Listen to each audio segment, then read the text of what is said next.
Hey everyone, I'm Jay. Today it's time for me to do my monthly reading wrap-up for April 2022. April was a very busy month for me personally, so I didn't get as much read as I would have liked. I read merely 5 books, so they were 5 very good books, so I'm not complaining there. They were by 3 different authors and in 2 genres. But before I talk about the books, I'd just like to say something that I'm very happy by, and that is I have at this moment booked the hotel for the 2022 Chicago Worldcon, which I will now be attending, and very likely by the time that this video is live on Sunday, I will probably be booking it on Sunday in fact, I will have booked the flights to fly to Chicago as well.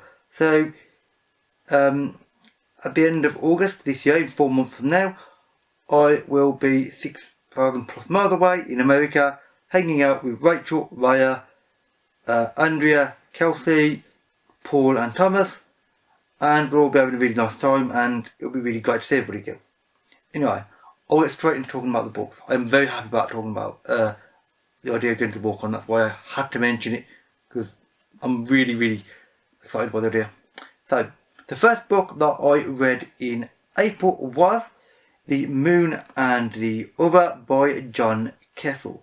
Now, for this, I have to mention again one of the people that I just mentioned, that is Rachel, known as Calnadia Booktube, as she is guilty, as she often is, of making me want to read books. Because, her enthusiasm is infectious, frankly, and this is not no exception to this. This was a brilliant book. This is probably going to be one of my favourite books of the year already. I'm very confident of that because this really does stand out. Also, I can't help when mentioning this, because it sort of helps for reference, this is somewhat similar in general setting and somewhat of a feel to the Luna trilogy by Ian MacDonald, which was very popular on BookTube and outside of BookTube a couple of years ago, which I also greatly enjoyed. The first book in particular was the best of the 3 in the trilogy. This is reminiscent of that, although it's certainly not written as a result of that or anything. This is very much its own book.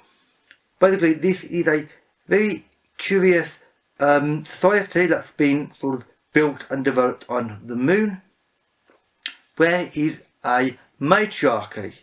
The rest of all the other system, solar system that we live in, and the other societies on other moons and planets and whatever, most of them don't use the same system of being a matriarchy, and it's a slightly interesting system. So everybody's kind of tends to have their eyes on this, lunar colony and their society. It's a very useful society and a very interesting one, but everybody's a bit wary of it in case, what will happen when, the men are in charge. I mean, unsurprisingly, it's even mostly men. I would imagine that would be fearing that because, being old-fashioned, let's say, and for the most part assholes, to be blunt, they probably would think that. This is a more open-minded society and a different view. And basically it follows a series of characters who all start off not really very connected, but obviously by the end of the book the characters have connected in various ways, and it builds into a plot line where the result is indeed greater than some of their parts, with a kind of a revolution and changes to both the lunar society and the greater sort of solar system society, both affecting each other, characters affecting the society and society affecting them. It's an interesting introspective on society and alternative viewpoints, and interesting messages, well developed characters and very good setting, and I would heavily recommend this because it really is a good book. And thank you, Rachel, for being guilty of making me read it, because I did appreciate it. The second book that I read in April was I Am Half Sick of Shadows by Alan Bradley. This is a murder mystery series, a kind of somewhat cosy one, although not fully cosy. This is the 4th in the Flavia Duluth series. Flavia Duluth is the main character. She is a young girl of about 12 years old or so, could be 11, could be 13. Obviously I assume by the later books, she'll be you know, rather a lot later in her teens by then. And basically she has a very strong interest in chemistry. She lives in this big house with her dad and her 2 older sisters. Her mother sadly died when she was very young, and she has her own laboratory in one wing of this big old rambling country manor house, and she does experiments there. This leads her into basically getting involved, either getting pulled by other people or just basically throwing herself into various, you know, crimes and things that happen to be happening in the area, as you would expect. And basically a murder happens at the start of the book, and she gets involved. She's doing experiments in a laboratory. She's trying to outthink the adults whilst trying to avoid getting tormented by her sisters, and helping her dad with things, because her dad's an interesting character, because, you know, the loss of his wife still haunts him.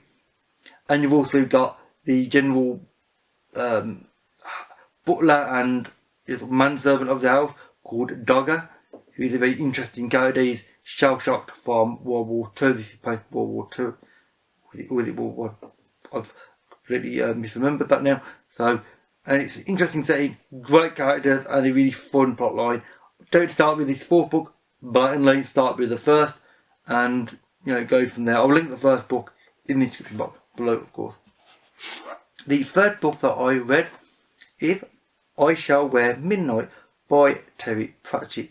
This is the 38th Discworld novel, which means there are now only 3 left for me to read, sadly. And then there will never be another new to me Discworld novel, which is frankly depressing. Oh well. This is a really good novel, new to me, finally, and it is about the Tiffany Aching character. This is about an interesting idea of, I mean, set on the Discworld, by the way. The Discworld is a large flat shaped disc which rests on the back of 4 elephants which stand on the back of a giant turtle which swims through space. I'll do a separate review of it. Tiffany Aching is a young girl. She is a witch at this point fully, because this is not the first Tiffany Aching book. This is the 3rd, or is it the 4th? No, this is the 3rd Tiffany Aching book now, and no, 4th in fact. And basically there is a weird thing happening in the world where people are, for some reason, seem to be turning against witches. Witches have always been quite welcome in the world. They're not exactly liked, but they're welcome because they help solve the little problems of life, you know, with sort of practical advice and, you know, a small amount of magic. However, something seems to be happening where it's affecting people, and people are getting quite aggressive with witches and really not liking them. And it's, let's just say, it's to do with Tiffany while this is happening, although she's unaware of it at the start of the book, unsurprisingly. And I don't know if that's spoiling anything, because I didn't know much about this book myself, but it's an interesting plot line with a great character, great setting. I mean, it's Discworld, Terry Pratchett. I mean, at this point, you're not going to need recommendations. If you like Discworld, you'll like this. If you don't like Discworld, don't read it. It's that simple. And indeed, that is what I'm going to be saying about the next book, which is the 39th Discworld novel, Snuff. This is the last of the City Watch novels, which is a shame because I love the City Watch novels. This is basically the captain of the City Watch, although that's not his actual title, but that's just for simplicity, Samuel Vimes. He has been sort of forced or manipulated into going on a holiday finally, because he's a workaholic. He never sort of leaves his job really. He always sort of takes his work home for him and will rush out of his house to go and solve crimes all the time. You know, his wife Sybil, and indeed the patrician of the city, Veterinary, they've kind of manipulated it to force him to go to his wife's country house, not all that far from the city. I won't walk, which is basically Discworld London. And basically there is a murder, and the murder is an interesting one because it's of a goblin. Goblins are a new addition to the Discworld, and indeed a first. And the goblins are not the traditional goblins that you might find in other fantasy, and especially in computer games and such. goblins in this are different, they're very curious, and this is just a fantastic book with some very interesting ideas and concepts, and I'm very interested to get to reviewing this, which will be a few months time, because it's frankly it's going to be challenging to do because it really does have some quite complex ideas and concepts. And the fifth and final book is, oh yes, Pratchett again. This time it is The World of Pooh. It is literally as it says. It's a young boy who is interested in shit, if you want to put it very crudely, or excrement, as you put it more politely. And he lives in a Morpork. He is, well, at least he does now, but he moves there because of his family. And this has pictures throughout it, although it's not an actual picture book like that. And this is actually meant to be the book that Samuel Vimes reads to his small son in the previous book, in Snuff. This is kind of an offshoot from that. It's strange but fun, and frankly, if you really want a interesting Discworld experience, then I'd read it.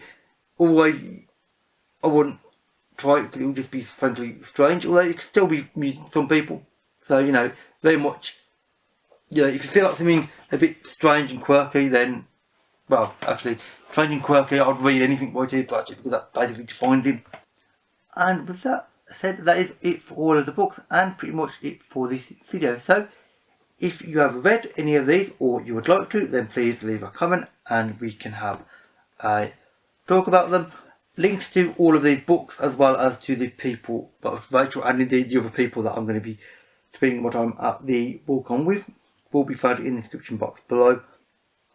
They're all great, really nice people, and I would highly recommend checking out all of their channels because they're all, in a way, guilty of making me read books at some point or other. So, you know, if you want people to blame to get you to read books, the people that I'm going to list, like Rachel and that, they are a good selection of people to blame.